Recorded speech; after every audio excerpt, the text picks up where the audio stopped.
꽤 오래전에 제가 아마 어렸을 때부터 청년 시절에 돌이켜보면 그때 많이 불렀던 복음성가 중에는 이런 곡들이 많았습니다. 죄 많은 이 세상은 내 집 아니네. 그래서 어떤 순례자에 대한 그런 생각을 강조하는 그런 곡들이 많았었어요. 물론 우리가 이 땅에서 영원하진 않습니다. 돌아갈 고향, 영원한 고향이 하늘에 있습니다. 내 집이 하늘에 있다는 거죠. 그것은 은혜입니다. 그런데 한편으로 그것을 강조하고 생각해 보면 다른 질문과 오해를 낳게 됩니다. 하나님은 하늘에만 계시는가? 이곳은 잠시 머무는 곳이기 때문에 우리의 일상의 삶에 어떤 가치를 두면 안 되는가라는 생각들이죠. 오늘 본문 29장 1절에 있는 대로 오늘 본문은 바벨론에 끌려간 사람들에게 보낸 예레미야의 편지입니다. 2절에 보면 여고냐 왕 때 끌려간 사람들에게 보낸 편지예요. 그러니까 바벨론 2차 포로들에게 벌써 1차, 2차 두 번 끌려가 있는 사람들에게 보낸 편지라는 것입니다. 아직 나라는 완전히 망하지는 않았어요. 예루살렘에 백성들이 남아 있었고 일부 이 사람들은 지금 바벨론에 와 있습니다. 이 바벨론에 와 있는 사람들의 그 처한 환경이나 상황이 어땠을까요? 그들이 고향을 떠나 포로로 끌려오는 길 자체가 무지하게 고통스러웠을 것입니다. 낯선 이국 땅에서 살 집도 없고 강제로 시키는 일을 해야 하고 차별과 서름을 받았겠죠. 이들이 어떤 생각을 했겠습니까? 이스라엘의 하나님은 어디 계시는가? 하나님은 바벨론 신보다 약한 신인가? 아브라함과 다윗에게 주었던 약속은 어떻게 된 것인가? 왜 자기들의 고통을 돌아보지 않는가? 왜 나만 여기에 끌려왔는가? 하나님이 나를 버리셨나? 나는 과연 돌아갈 수 있을까? 이런 복잡한 생각들이 굉장히 머릿속을 왔다 갔다 했을 것입니다. 그러면서 여기서 나는 어떻게 살아야 되는가 하는 질문 앞에 닥쳤을 거예요. 생각이 복잡하면 어떻게 됩니까? 분노가 올라와요. 우울합니다. 절망이 되는 거예요. 그런 속에서 본국에서 예레미야가 보낸 편지가 도착한 겁니다. 과연 하나님은 뭐라고 하실까? 기대하고 편지 봉투를 딱 열었습니다. 그런데 그 편지의 첫 마디가 이렇게 시작하는 거예요. 오늘 본문 4절입니다. 한번 읽어볼까요? 만군의 여호와 이스라엘 하나님께서 예루살렘에서 바벨론으로 사로잡혀 가게 한 모든 포로에게 이와 같이 말씀하시니라. 지금 그들이 포로로 끌려온 것이 누가 한 일이라고 이야기합니까? 하나님이 하셨다는 거예요. 여러분 같으면 지금 이 말을 딱 들었을 때 무슨 생각을 하겠습니까? 아멘, 할렐루야 이런 고백이 나왔을까요? 아마 아닐 것입니다. 이스라엘 백성들도 보지는 않았지만 아마 마찬가지였을 것 같아요. 이 사람들 생각에 자기들이 포로로 끌려오는 것이 지금 누구 때문입니까? 바벨론 왕 느부갓네살 때문이겠죠. 그러면 하나님이 그들에게 보낸 편지에 내가 바벨론 왕을 심판할 거야 라고 해도 사실은 그동안 쌓인 게 있어서 시원찮은 마당이에요. 그런데 그 일을 자기들이 믿는 신인 하나님이 하셨다는 것입니다. 믿기지 않는, 이해되지 않는 그 속에서 얼마나 실망스러웠겠냐는 거예요. 이게 뭐지? 하나님과의 생각 차이 때문에 몹시 당황스러웠을 것입니다. 그런데 하나님이 지금 23절까지 예레미야 편지가 계속되는데 이 편지 속에서 이 말씀을 4번이나 반복을 하고 계세요. 지금 4절에 있었죠? 7절 보면 내가 사로잡혀 가게 한 그 성읍, 14절에 내가 쫓아 보내었던 나라들, 21절에 내가 예루살렘에서 바벨론으로 보낸 너희 포로요. 무슨 말입니까? 하나님이 중간중간에 계속 이 말씀을 하시는 건 이 말씀이 이 편지 전체에 굉장히 중요한 말씀이라는 거. 하나님이 정말 하고 싶었던 말씀이라는 것입니다. 포로된 백성들에게 가장 먼저 필요한 것은 이 일이 하나님이 하셨다는 것을 알게 하는 거라는 거예요. 그들의 관점을 사람에서 하나님으로 바꿔놓는 것이 가장 중요했다는 것입니다. 인간 눈으로 보면 이 일은 지금 상황은 바벨론 왕 느부갓네살의 책임입니다.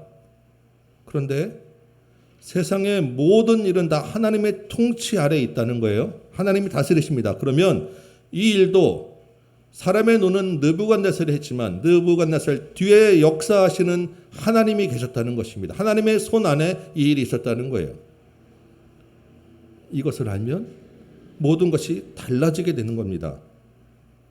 느부갓네살의 책임이라면 이스라엘 백성들은 포로에서 벗어날 희망이 없어요. 그렇지 않겠습니까? 그 바벨론의 그 강대국 아래 그 조그만 이스라엘이 무슨 힘이 있어서 그 손을 벗어날 수 있겠습니까? 그런데 하나님이 하신 일이라면 달라지는 거예요. 소망이 생길 수 있는 것입니다. 하나님이 아직 그들을 버리지 않으셨다는 거예요. 지금 이곳 바벨론에 와 있지만 실제로 그들을 다스리는 것은 바벨론 왕이 아니라 하나님이라는 것입니다. 이걸 알게 하고 싶은 거예요. 하나님이 바벨론 땅에서도 너희와 함께 하고 계시다. 여러분, 우리가 살다 보면 우리도 처절한 실패를 맛볼 수가 있습니다. 실패까지는 아니어도 하나님이 왜 이렇게 하시는가 이해되지 않을 때가 있어요. 지금 코로나가 장기화되는 것도 여러분 그렇지 않습니까?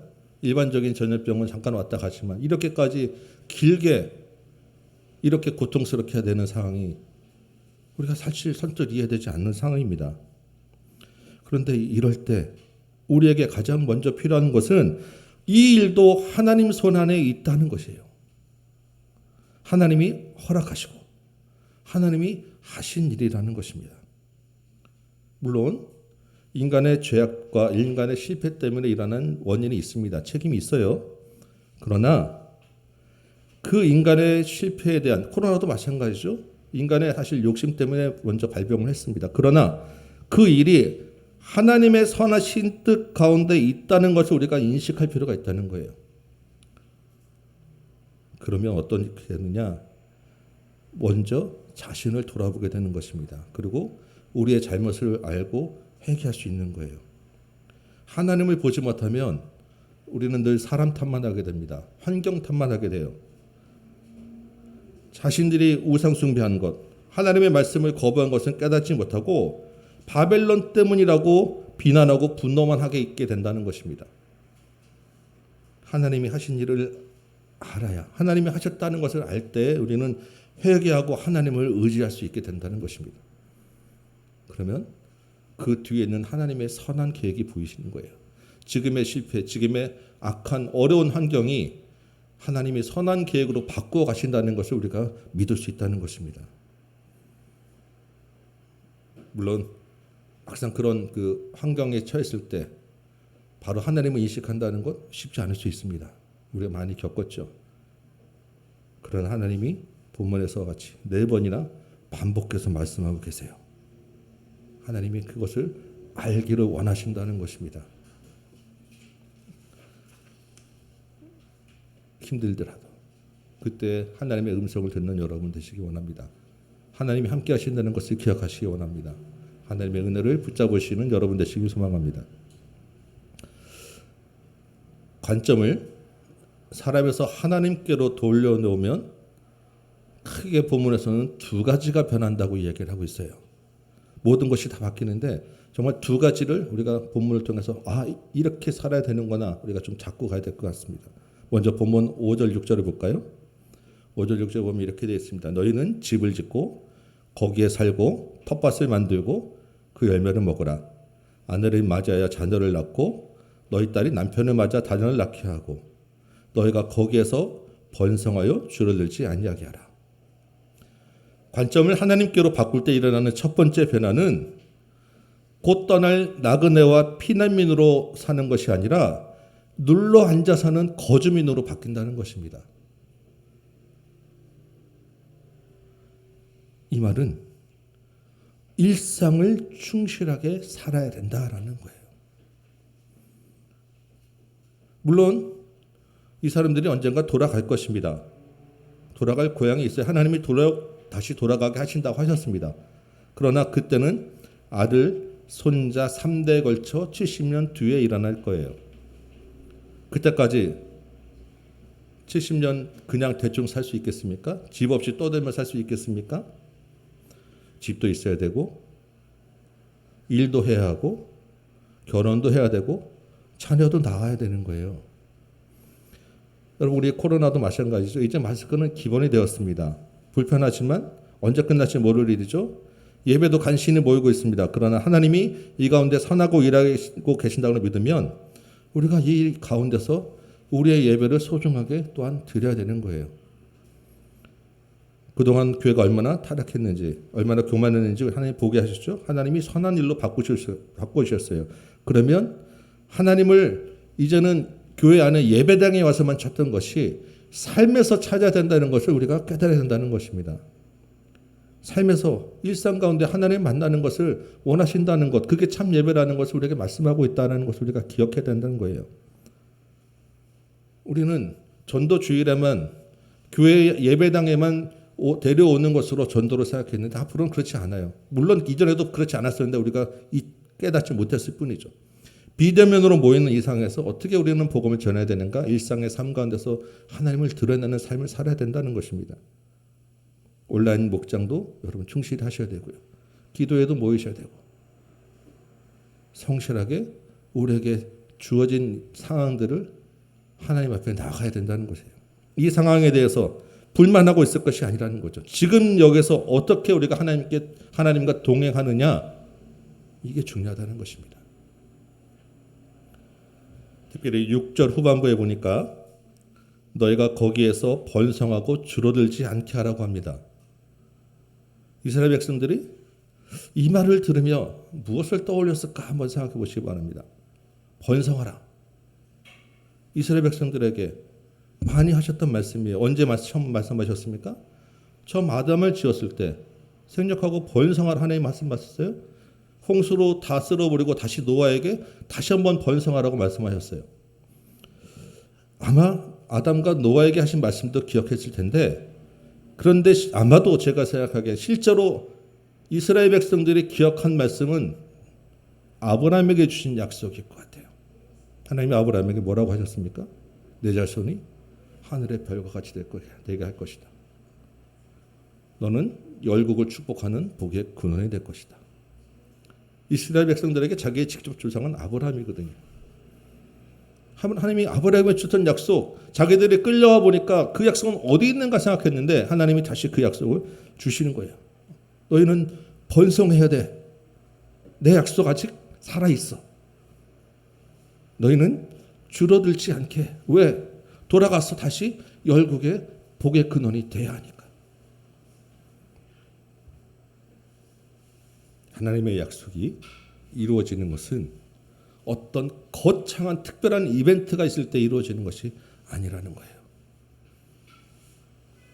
우리의 하루하루의 일상 가운데 우리가 살며 지내는 가운데 하나님은 자신의 일을 이루어 가신다는 것을 여러분 기억하시기 바랍니다. 여러분이 사는 우리의 일상 하루하루가 하나님이 약속하신 것들, 하나님이 계획하신 것들을 이루어가는 삶이라는 거예요.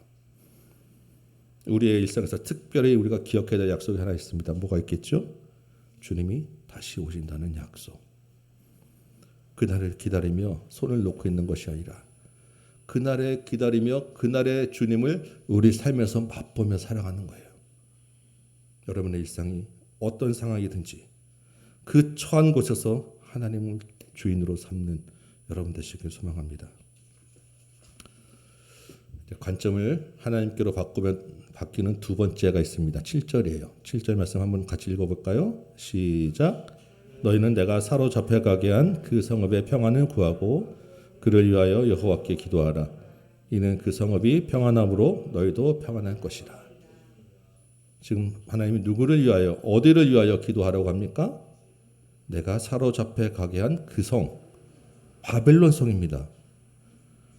우리가 생각하면 예루살렘이 망하지 않도록 위해서 기도해야 되는 거 아니에요? 예루살렘이 남아있는 자들에게 하나님 평안을 주세요.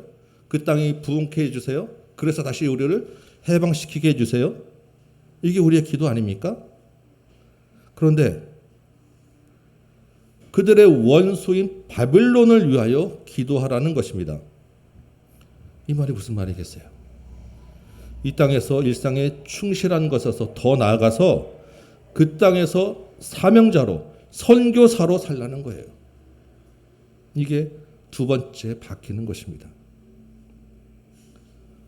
물론 본문에 있는 대로 그들이 거하는 땅이 평안해야 그 안에서 사는 것이 평안하기 때문에 바벨론을 위해서 기도해야 할 것입니다. 그러나 그보다 더 큰 이유는 그 땅, 그 바벨론 포로로 끌려간 땅 역시 하나님이 다스리시는 것을 알게 해야 되는 사명이 이 포로로 끌려간 사람들에게 있다는 거예요. 그 땅도 역시 하나님이 다스리는 땅이라는 것을 알게 해야 된다는 것입니다. 그것에도 하나님의 은혜가 필요하고 그것에도 하나님의 정의와 공의가 필요하다는 거예요. 그 땅에도 억압받는 자들이 있기 때문에 하나님이 그들을 해방시키는 그 정의로운 사회가 되도록 그 땅에서 그들이 해야 한다는 것입니다. 그렇게 하기 위하여 그들을 그곳에 보냈다는 거예요. 하나님의 백성은 어디에 있든지 하나님의 사명을 감당하는 선교사라는 것입니다. 여러분, 예수님이 뭐라고 하셨습니까? 원수를 사랑하라고 하셨어요. 예수님 당시에 원수가 누구겠습니까? 이스라엘 백성들에게 원수는 그들을 식민지로 삼은 로마 아니겠습니까? 식민지 백성으로서 자신들을 압제하는 나라를 사랑하는 것이 쉬운 일이었겠습니까? 우리나라도 당해봤었잖아요. 일제강점기 때 일본의 평안을 위하여 기도하라 말이 되겠습니까? 그런 기도가 나왔겠냐고요. 개인 간의 관계에서도 마찬가지죠. 마음에 들지 않고 불편한 사람하고 있는 것이 아니라 원수된 사람하고 같이 있는 것, 한 공간에 있는 것조차 여러분 쉽지 않지요.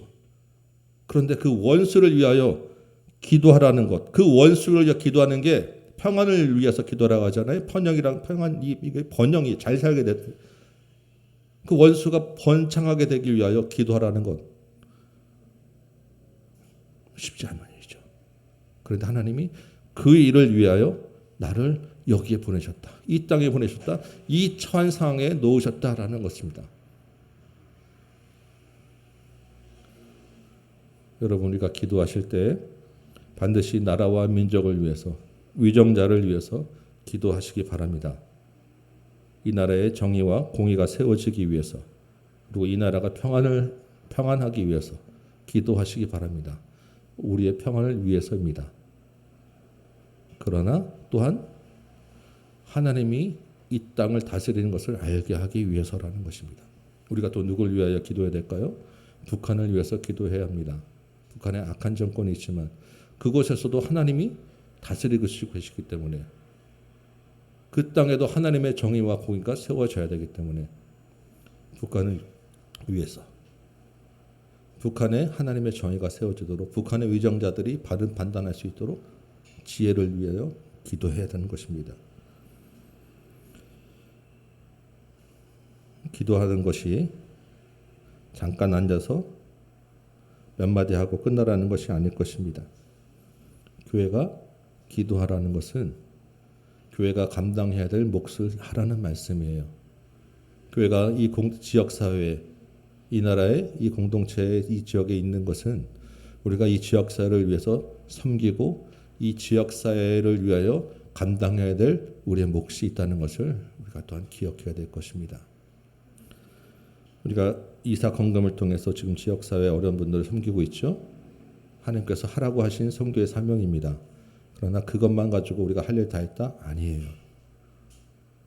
더 많이 해야 됩니다. 사실은 더 많은 것도 우리가 감당해야 하는데 사실 코로나를 핑계로 우리가 예배도 간신히 드리는 마당에서 사실은 조금 벅차기도 했었고 그 코로나를 핑계로 조금 게을러진 것도 같습니다. 하나님께 사실 이 말씀을 생각하면 늘 죄송할 뿐이에요.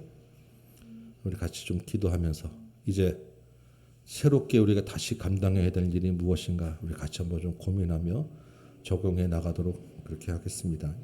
우리가 감당할 수 있는 일들을 또 좀 더 찾아보고 여러분과 함께 같이 나누도록 하겠습니다. 여러분 개인도 마찬가지입니다. 여러분 주변에 여러분과 관계하는 사람들을 위하여 기도하시고 기도하시면서 여러분의 손으로 여러분의 몸으로 감당해야 될 몫이 무엇인가 생각하며 적용해 나가시기 바랍니다. 그리고 여러분의 기도의 그 범위를 넓혀 가시기 바랍니다. 성경에서 이와 같이 자신이 처한 상황을 하나님의 관점에서 다시 해석한 사람. 그래서 나그네가 아니고 거주민으로 충실한 일상을 살고 그곳에서 선교사적 사명을 감당한 사람의 모델이 있습니다. 누구냐? 바로 다니엘이라고 하는 사람이에요. 우리가 이제 예레미야서 끝나면 제가 다니엘서를 같이 보려고 합니다.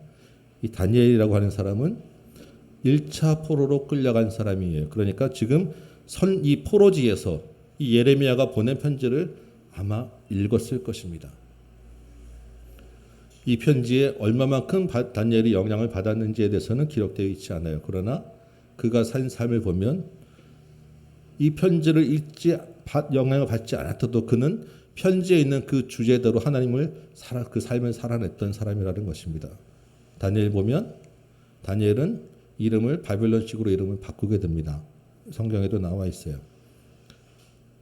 그리고 바벨론의 관리로서 굉장히 오랫동안 바벨론이라는 나라를 섬깁니다.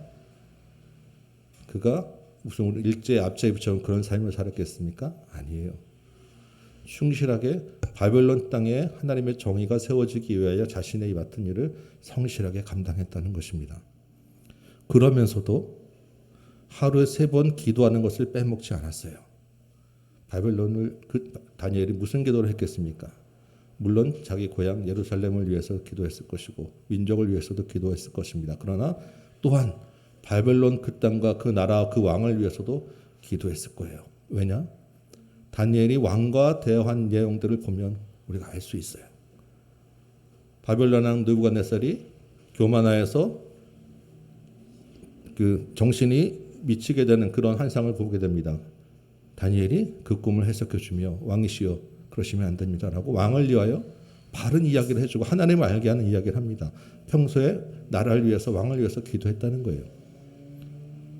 바벨론 왕 앞에서 하나님의 뜻을 그대로 전하는 삶을 살았다는 것입니다. 그러면서 또한 우상에게도 절하지 않았던 삶을 바벨론에서 하나님의 관점으로 살고 그곳에서 충실하게 거주민으로 살면서 그곳에서 선교사로 살았다는 것입니다. 이런 사람이 느헤미야가 있었고요. 에스더가 있었어요. 우리가 사는 이 세상은 여러분 우리를 만족시킬 수 없습니다. 살다 보면 어려운 상황을 만나게 돼 있어요. 믿기지도 않고 이해되지 않는 삶 살게 됩니다. 화도 나기. 과연 하나님은 나를 사랑하시느냐는 불만을 쏟아낼 수도 있어요. 그러나 여러분 그 가운데서 우리가 기억해야 될 가장 중요한 것은 그 일을 하나님이 하셨다라는 것입니다. 하나님이 허락하셨고 그 상황 또한 하나님 손에 있다는 거예요. 하나님 손에 있다는 것을 들을 때 그럼 나는 할 일이 없구나. 내 손을 놓아야지. 아닙니다. 하나님 손에 있기 때문에 하나님의 손을 의지하여서 우리의 일을 더욱더 충실히 살아나가신 것, 우리의 삶을 더 충실히 살아나가라는 것입니다. 이 땅을 나그네로 사는 것이 아니라 거주민으로 살라는 것이에요. 그리고 하나님께 기도하며 나가는 것입니다. 처음에는 나를 위하여 기도할 것입니다. 닥친 상황을 해결해 달라고 기도할 것입니다. 그러나 점차 기도의 범위를 넓혀 가시기 바랍니다. 주변 사람들을 위하여, 교회를 위하여, 나라와 민족을 위하여, 그리고 마지막에는 나를 힘들게 하는 원수의 평안을 위하여 기도해 나가시기 바랍니다. 하나님이 우리를 이 땅에 선교사로 보냈기 때문에 그 열매를 하나님이 때에 맞게 거두실 것입니다. 10절 말씀 보겠습니다. 바벨론에서 보내도록 하나님이 정하신 70년이 찼습니다. 그러면 어떻게 된다고 하죠? 하나님이 포로지에 있던 이스라엘 백성들을 돌보시고 약속하신 대로 다시 고향 예루살렘으로 돌아오게 하신다고 합니다. 주체가 누구예요? 하나님이 하신다는 것입니다. 11절 굉장히 많이 알려진 우리가 많이 좋아하는 구절이죠. 한번 같이 읽어보도록 하겠습니다. 시작. 여호와의 말씀이니라 너희를 향한 평안이요 재앙이 아니니라 너희에게 미래와 희망을 주는 것이니라. 아멘. 여러분 하나님의 생각, 하나님의 마음에 품은 기약이 무엇입니까? 평안, 샬롬입니다. 재앙과 재난이 아니라는 거예요. 고통이 아니라는 것입니다. 지금은 고통의 가운데 있어서 우리가 이해할 수 없어요. 하나님의 계획을 다 알 수 없습니다. 지금은 절망이고 우리는 재난일 뿐이지만 이것은 하나님의 계획이 아니라는 것입니다.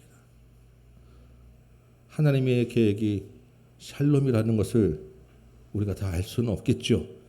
설마 안다 하더라도 우리의 기억력은 자꾸 잊어버려요. 그러나 그것을 누가 하느냐?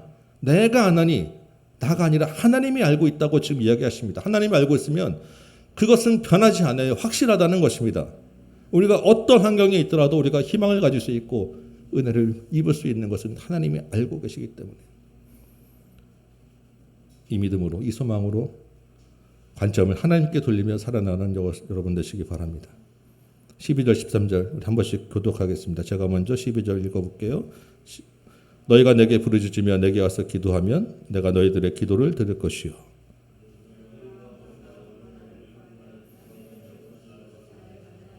아멘. 하나님의 마음과 계획을 말씀하셨습니다. 그 일을 하는 주체가 하나님이라고 말씀하셨어요. 그럼 우리는 하나님께 감사하시기 바랍니다. 기도하시기 바랍니다. 하나님께 나와서 하나님을 찾으시기 바랍니다. 하나님이 약속하신 대로 들어주시고 만나주신다는 것 여러분 기억하시기 바랍니다. 그런데 이 편지를 처음 받은 그 포로들의 반응이 어땠을까요? 하나님의 말씀이 바로 안 들어갔어요. 형편없는 반응을 보입니다. 그렇지 않겠습니까? 지금 열받아 죽겠는데 지금 여기 놀러 살라고? 하나님이 시원하게 뭔가 해주겠다는 말씀 하나도 없는데. 21절에 보면 골라야의 아들 아합과 마아세야의 아들 시드기야라고 하는 두 사람이 나와요. 이들이 하나님의 이름으로 거짓 예언을 했다고 합니다. 그리고 그 벌로 하나님이 그들을 바벨론 왕 느부갓네살에게 넘긴다라고 하셨습니다. 이들이 거짓 예언을 했다라고 하는 것은 아마도 본문에서 우리가 쭉 거짓 예언은 너희들이 포로로 끌려가지 않을 거야. 끌려가도 2년 안에 돌아갈 거야. 이런 얘기 아니겠습니까?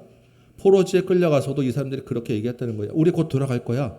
하나님이 우리를 돌아가게 할 거야. 그런데 그런 말 했다고 바벨론 왕에게 죽겠습니까? 아마도 이 사람들이 그런 말로 백성들을 선동해서, 우리도 역사에 보면 나라 망하면 어떻게 되죠? 반란이 일어나잖아요. 저항운동 하잖아요. 아마 폭동을 좀 일으켰던 것 같아요. 백성들을 꼬셔서 거기서 바벨론 왕에게 잡혀서 죽게 되었습니다. 그런데 하나님이 그것도 하나님이 그렇게 하셨다는 거예요. 왜? 이 사람들이 하나님과 뜻과 반대되는 하나님을 거부했기 때문에요. 하나님은 그들을 보내지 않으셨다는 거예요. 하나님 뜻은 뭐예요? 평화. 너희들 조용히 거기서 잘 살아. 근데 폭동 일으키면 안 되잖아요. 24절 이하 보면 바벨론에서 예레미야의 편지를 받은 사람 중에 스마야라고 하는 사람이 또 있었습니다. 이 스마야가 편지를 읽더니 너무나 열이 받은 거예요. 무슨 이런 편지를 지금 포로들한테 와 있는 사람한테 쓰냐라는 거죠. 그래서 스마야가 또한 자기가 또 편지를 써요. 그래서 예루살렘에 있는 제사장들, 그 중에서도 성전 감독자로 세웠던 스바냐라고 하는 사람에게 편지를 씁니다. 성전 감독자는 앞에 한번 나왔죠. 이런 미친 예언하는 사람, 거짓 선지자들을 잡아다가 쇠고랑 채우는 게 성전 감독자가 하는 일이었어요. 이 스바냐라고 하는 성전 감독자의 편지를 써서 너 지금 뭐 하고 있냐? 지금 본국에서 이 예레미야라고 하는 미친 선지자가 지금 이런 말도 안 되는 말들을 써서 편지를 보내고 있는데 너 왜 너의 할 일을 다 하지 않느냐? 빨리 가서 예레미야를 잡아다가 목에다 멍에를 메우고 쇠고랑을 채워서 꼼짝 못하게 해라라고 편지를 보냈다는 거죠. 29절 보니까 이 스바냐가 예레미야한테 이 편지를 보여줍니다. 야, 스바냐한테 이런 편지가 왔어. 하나님이 뭐라고 할까요? 스마야, 내가 보내지 않았어. 스마야와 거짓 예언을 해서 사람들의 거짓으로 흘러가게 했으니까 내가 스마야 벌을 내릴 거야. 스마야뿐만 아니라 그 자손에게까지 벌을 내릴 거야. 반란과 폭동을 일으킨 아합과 시드기야나 예레미야를 잡아들이라고 하는 스마야나 겉으로 사람이 보기에는 그들이 지지를 받을 만합니다. 그렇죠? 민족주의자잖아요. 애국지사. 우리 치면 애국지사 아닙니까? 용감한 사람들이에요.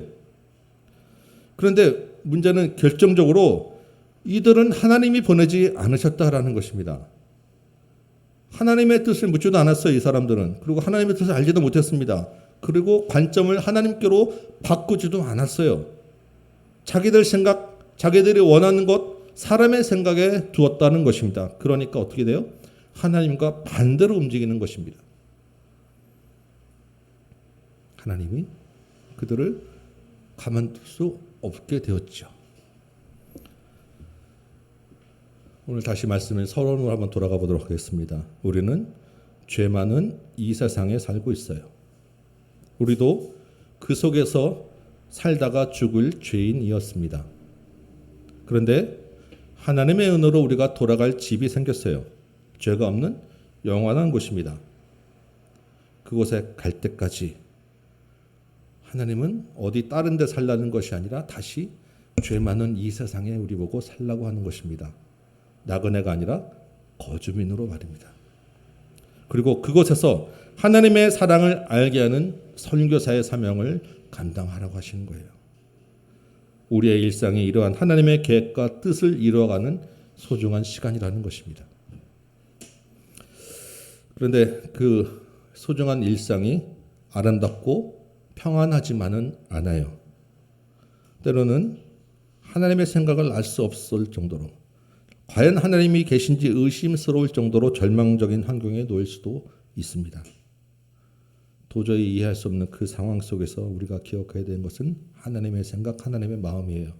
너를 향한 나의 생각은 내가 하나니 평안이요 재앙이 아니니라.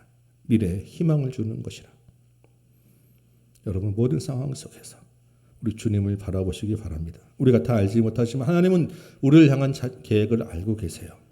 그 계획을 이루어 가실 것입니다. 그 계획은 재앙이 아니라 평안이고 미래 희망을 주는 것이에요. 사람의 눈으로 보면 하나님의 뜻과 반대되는 것이 받아들이는 것에 더 마음에 끌릴 수 있습니다. 명분도 좋고 관계도 생각하게 되고 위험과 고통이나 이런 것을 고려해 볼 때 사람의 위로가 더 현실적일 수 있고 그것에 손이 가고 싶은 유혹도 있을 거예요. 오늘 폭동을 일으킨 사람들처럼. 그러나 그것들이 하나님이 주신 것이 아니라는 것입니다. 여러분, 하나님의 뜻과 생각을 묻히고 하나님의 관점으로 우리가 이 모든 것들을 바라보시기 바랍니다. 지금 이 시대에 코로나로 모두가 고통 가운데 있어요. 그 가운데 교회라면 치를 떨고 마음을 닫는 사람들이 늘어나고 있습니다. 이곳에서 우리 일상에서 하나님의 은혜를 기억하고 이 땅을 위하여 기도하며 그들을 섬기는 우리 교회와 가정 여러분 개인이 되시길 소망합니다. 우리로 인하여 세상이 하나님을 알게 하는 우리 착하고 충성된 종, 그리하여 하나님을 영화롭게 하는 좋은 무학으로 살아가는 이 한 주간 되시기를 주님의 이름으로 축원합니다. 우리 찬송 한장하고 말씀 생각하며 기도하도록 하겠습니다. 찬송가